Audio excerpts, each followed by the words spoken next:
నిఘాసస్ నిజమే, అమెరికా చట్టాలను వాట్సాప్ నిబంధనలను ఉల్లంఘించారు. ఇజ్రాయెల్ కంపెనీ ఎన్ఎస్ఓ పెగాసస్ పై అమెరికా కోర్టు నిర్ధారణ. హర్షం వ్యక్తం చేసిన వాట్సాప్ 5 ఏళ్ల న్యాయ పోరాటం ఫలించిందని వ్యాఖ్య. నిఘాకు గురైన వారి పేర్లను కేంద్రం చెప్పాలి. కాంగ్రెస్ నేత రణ్దీప్ సుర్జేవాలా. ఈ అంశంపై సుప్రీంకోర్టు చర్యలు తీసుకుంటుందా అని ప్రశ్న. చాలా కీలకమైన అంశం. ఈ దేశంలో చాలామంది ఫోన్లు ట్యాప్ అయినాయి. కేసీఆర్ వాడింది కూడా ఇట్లాంటి సాఫ్ట్వేర్నే, ఏది ఇజ్రాయెల్ నుంచి తీసుకొచ్చిన సాఫ్ట్వేర్ని ఫోన్ ట్యాపింగ్ కోసం.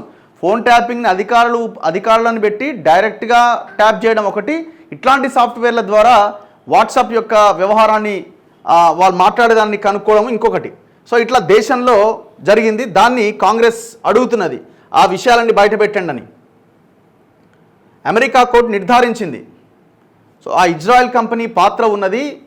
మొత్తం ఈ చట్టాన్ని ఉల్లంఘించి ఈ పెగాసస్ సాఫ్ట్వేర్ను ఉపయోగించారని. పెగాసస్ సాఫ్ట్వేర్ ద్వారా వాట్సాప్ వినియోగదారులపైన నిఘా నిజమే అని అమెరికాలోని ఒక కోర్టు నిర్ధారించింది. పెగాసస్ సాఫ్ట్వేర్ తయారీ సంస్థ అయిన NSO group technologies America hacking చట్టాలనే కాకుండా వాట్సాప్ నియమ నిబంధనలను కూడా ఉల్లంఘించిందని కోర్టు స్పష్టం చేసింది. ఇజ్రాయెల్కు చెందిన ఈ గ్రూప్ టెక్నాలజీస్ పైన వాట్సాప్ యాజమాన్య సంస్థ మెటా కాలిఫోర్నియాలోని ఓక్లాండ్ న్యాయస్థానంలో 5 ఏళ్ల క్రితం దావా వేసింది. తన వినియోగదారుల్లో 1400 మంది ఫోన్లపైన, అంటే ఈ 1400 మందిలో దాదాపు 300 మంది భారతీయులు ఉన్నారట. 300 మంది భారతీయులు ఉన్నారట. 2019 మే నెలలో 2 వారాల పాటు ఎన్ఎస్ఓ నిఘా పెట్టిందని ఆరోపించింది. దీనిపైన విచారణ కొనసాగించిన మహిళా న్యాయమూర్తి ఫిలిస్ హామిల్టన్ శుక్రవారం తీర్పును వెలువరించారు. ఎన్ఎస్ఓ కంపెనీ ఉల్లంఘనలకు పాల్పడిన విషయం వాస్తవమే అని నిర్ధారించారు. దీనిపైన వాట్సాప్ హర్షం వ్యక్తం చేసింది. 5 ఏళ్ల న్యాయ పోరాటం ఫలించింది. వాట్సాప్ జర్నలిస్టులు, మానవ హక్కుల కార్యకర్తలు, పౌర సమాజం పైన చట్ట వ్యతిరేక దాడులకు పాల్పడిన ఎన్ఎస్ఓ ఆ తప్పుల నుంచి ఇక ఎంతమాత్రం తప్పించుకోలేదు. స్పైవేర్ కంపెనీలకు ఈ తీర్పు ఒక హెచ్చరిక లాంటిది అని పేర్కొన్నది. అయితే వాట్సాప్కు ఎన్ఎస్ఓ సంస్థ ఎంత నష్టపరిహారం చెల్లించాలి అన్న దానిపైన వచ్చే ఏడాది మార్చిలో మరో కోర్టు విచారణ చేయబోతున్నది.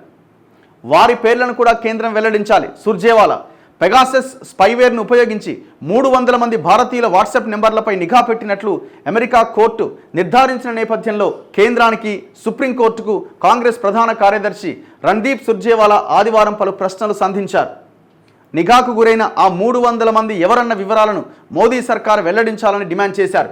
పెగాసస్ సాఫ్ట్వేర్తో పలు రంగాలకు చెందిన వారి ఫోన్లపైన నిఘా పెట్టారని వచ్చిన ఆరోపణలను ప్రస్తావిస్తూ నిఘాకు గురైన ఆ 2 కేంద్ర మంత్రులు ఎవరు, 3 ప్రతిపక్ష నేతలు ఎవరు, జర్నలిస్టులు, వ్యాపారవేత్తలు ఎవరు, ఈ నిఘా ద్వారా బీజేపీ సర్కార్, దాని సంస్థలు ఏ వివరాలను సేకరించాయి, ఆ సమాచారాన్ని ఎలా వినియోగించారంటూ ప్రశ్నలు గుప్పించారు.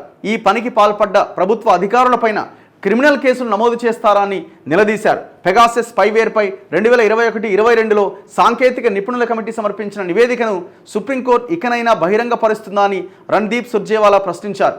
పెగాసస్ ద్వారా పలు దేశాల ప్రభుత్వాలు తమ సొంత పౌరుల మీదే నిఘా పెట్టాయని 2021లో ఓ అంతర్జాతీయ మీడియా వేదిక వెల్లడించడంతో ఈ వ్యవహారం బయటపడ్డది. అయితే పెగాసస్ నిఘా అవాస్తవం అంటూ పెగాసస్ పైన కేంద్రం ఏర్పాటు చేసిన సాంకేతిక నిపుణుల కమిటీ తేల్చిందని సుప్రీంకోర్టు పేర్కొన్నది. మరి ఈ అబద్ధం అని ఎట్లా చెప్పారు? ఈ కమిటీ ఎట్లా తేల్చింది అంటే బోగస్ అన్నట్టు.